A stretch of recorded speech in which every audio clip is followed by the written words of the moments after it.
සුබ දවසක් සියලු දෙනාටම බුත්පාම YouTube නාලිකාව හරහා මම අද ඔබට කියා දීමට බලාපොරොත්තු වෙන්නේ හංකුම් පාත්‍යක් කොහොමද අපි සකසා ගන්නේ කියලා. ඔබට පේනවා ඇති හංකුම් සිටවීමට බලාපොරොත්තු වෙන පාත්‍ය දෙකක් මේ තිබෙන්නේ. ඉතින් මේ ආකාරයට ඔබ හානු කපා අඩියකමාරක් පමණ පාත්‍ය උස්සන්න. ඔබට පේනවනේ මේ පාත්‍ය දිගට හෝ ඔබ කැමති ආකාරයකට සකසා ගන්න පුළුවන්.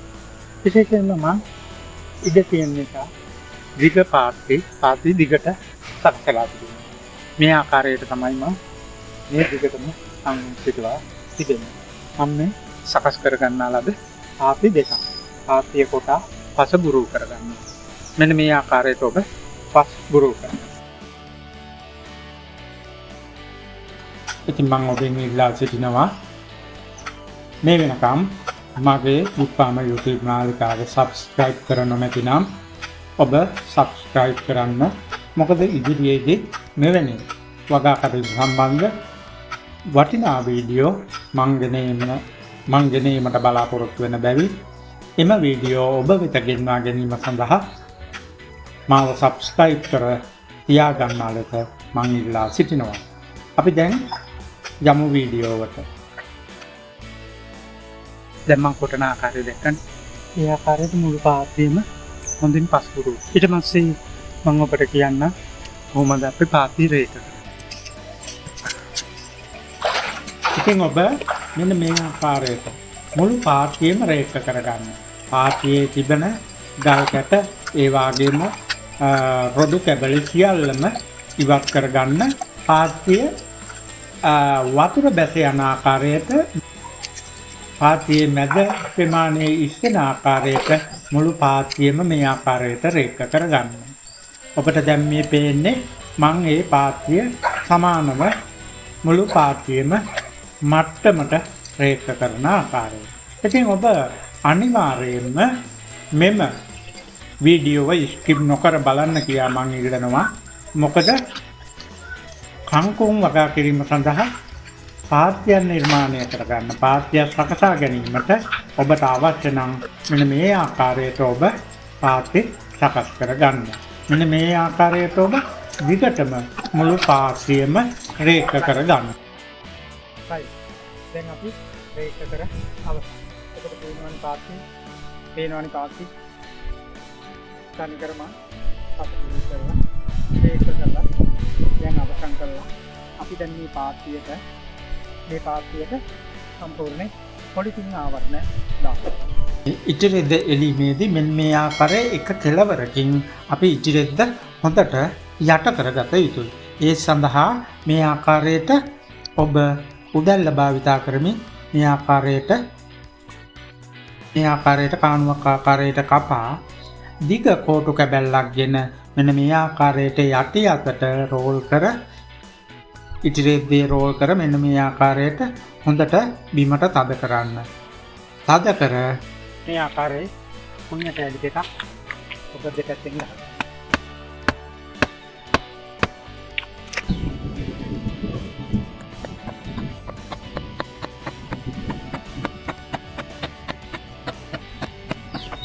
දැන් ඉතිරිද්ද පස්තිමත් තියෙනවා.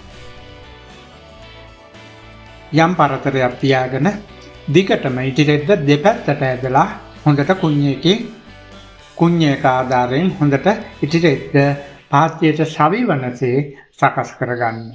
මුළු පාත්‍යයේ පුරාවටම ඉතිරිද්ද දෙපැත්තෙන් ඔබ පාත්‍යයට සවිවන ලෙස කුණ්‍ය කෑලි ගසා හොඳට තද කරගන්න.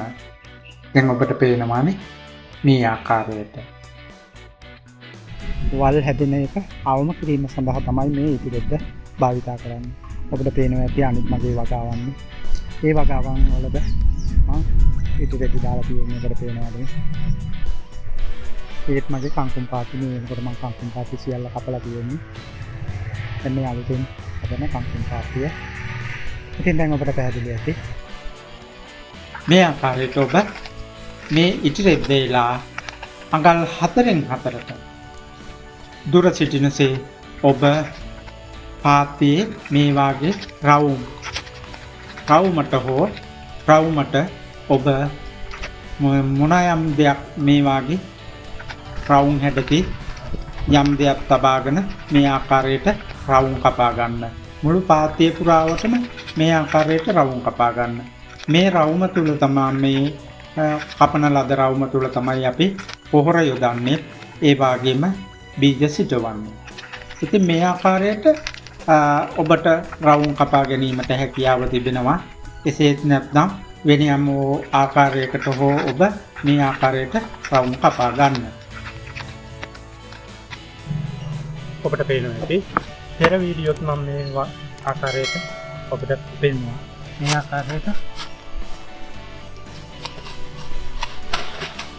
ආකාරයට පළසකස්වල කුකුල් පොහොර හෝ කොම්පෝස්ට් පොහොර මේ ආකාරයට දාන්න. දාලා ඔබට පේනවා මේ ආකාරයට පැල සිටුවීමට පෙර පාත්‍ය සකස් කරගන්න.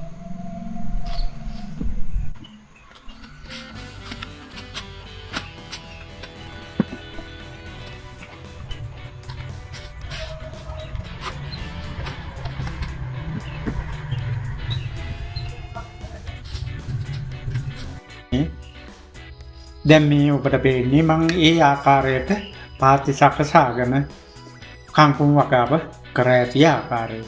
ඉතින් මේ තිබෙන්නේ කංකුම් පැල. ඉතින් සාර්ථක වල් මර්ධනය කිරීම සඳහා මේ පොලිතින් එලීම තුළින් අපට සාර්ථකව කංකුම් වගාවක් කරගැනීමේ හැකියාව තිබෙනවා.